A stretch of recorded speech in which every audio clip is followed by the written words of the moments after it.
Okay, it's quite annoying now. I'm not gonna lie. I'll be honest with you, and you're probably annoyed too. Like, I just want to close this and open it up so it's easy for me to check out what's going on here. So let's do that right now. And I'll show you a cool trick why we did this wrapper and then this inner card and how we can easily toggle the state. So let's head over to our cart. Head over to the cart and we'll use the state here that we added.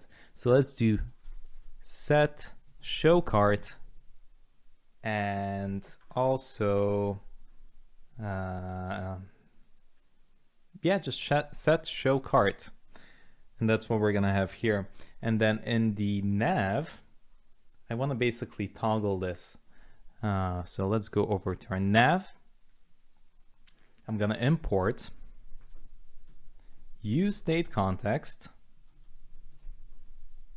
from /lib/context, and I'm gonna just take out show cart and set show cart from here.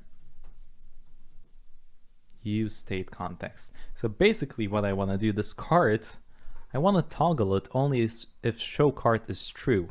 So just add a pair of curly brackets here and say show cart and cart.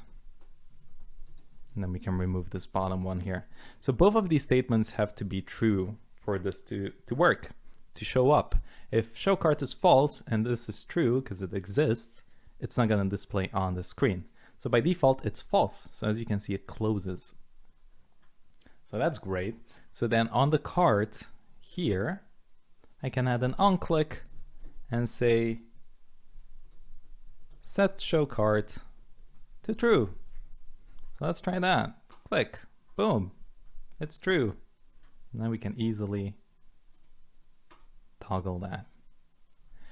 Awesome. So we're turning it on here, and in the cart here, we need to turn it off. So what I want to do is essentially when I click here on the empty area, I want it to close up. So here, let's do that. So on the, let's see, on the card wrapper here, we can do an onClick, and I can say set show cart. We need to run an arrow function here. Set show cart is gonna be false, and that's that. So boom, look at that, toggle. Now there's a little problem here, and you know what the problem is? What if I add an item to the cart here? Okay, that's hurrying up for some reason. We'll check why that does that. Invalid string type, check the render method of cart. Okay, it doesn't matter now. We'll fix that in just a bit. If I have an item here in the cart and I click on it, let's say I want to increase the quantity of it, it still closes up. Why does that happen? Well, since we added onClick to the cart wrapper here, basically every other child element that you click on, whether it's the empty style here or the h1 tag, it's going to execute this function for us. It's going to set show cart to false. So the way you can stop this is why it's cool to do it with a card wrapper and they have an inner cart here, is you can go on this one and set onClick, and you can get the event here and say e.stop propagation. So what this is going to do is it's going to take all the elements in here and it's going to stop it from running the parent function up here.